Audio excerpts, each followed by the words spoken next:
Okay, so we talked a lot about bad movies, but what are good movies? What movies do I like that are actually good? Like, do you hate everything? Well, no, I don't.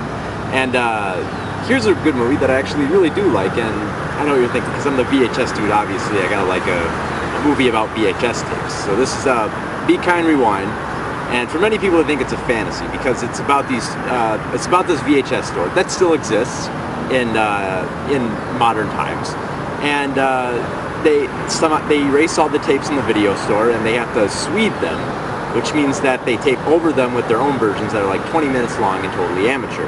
Now, naturally, people start thinking like, wow, these are really good, even though they're amateur, and I'm sure that people are just laughing at them for mock value. But still, they pay for it.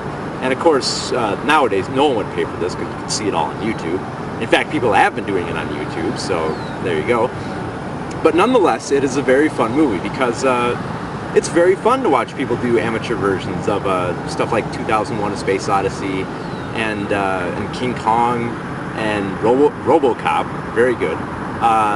And lots of other films, and that's one part of the movie I really loved. I also loved, but it's not just them making movie spoofs and everything. There actually is a real story here about this famous guy Fats Waller and how they believe that he was this famous musician who was originally from this town, and so the whole town eventually at the end they get together and they film their own movie about that, and it's kind of sweet. Like by the end, a lot of people didn't like the ending, but I thought it was okay. It was, it's a little bit heartwarming. It's a little bit too like a warm inside kind of ending, but it's okay.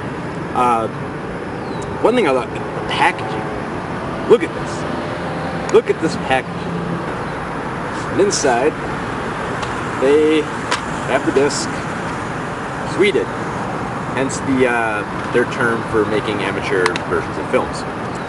And I really like the amateur versions of the films. The only problem is I don't think there was enough of them. Like, because half the time, most of the time, when you're seeing movie parodies, there's not that many. There's probably only about like a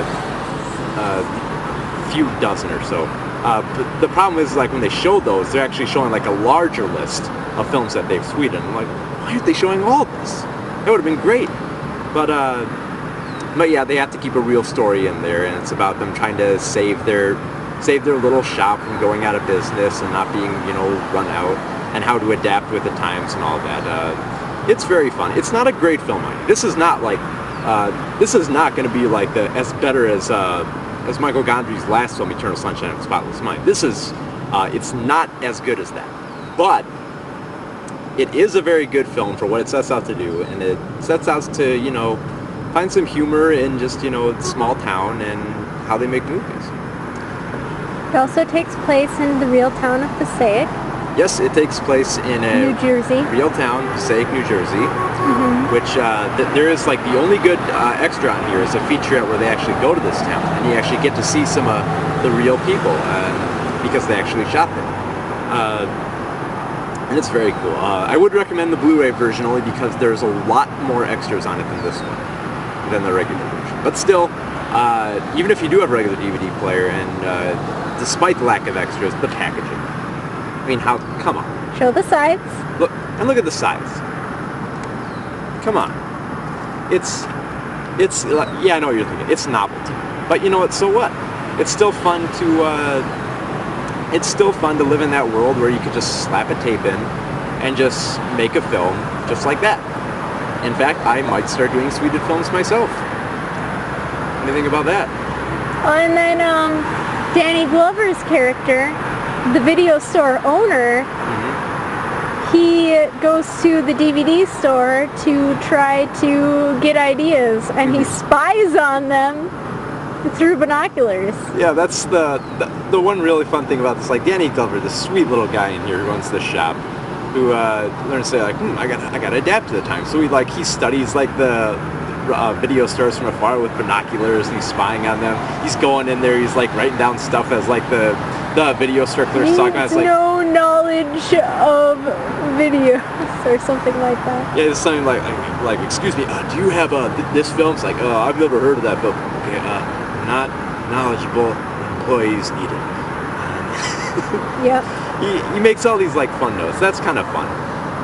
But again, the bulk of it is just Mos Def and Jack Black making these amateur films, which are really good with real fun effects. There's even some kind of fun lines in there, like I don't think it was in the movie. I remember seeing the Sweden version online, but they have RoboCop.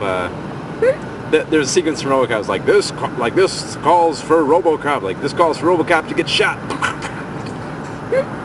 I don't know. It's kind of a novelty humor.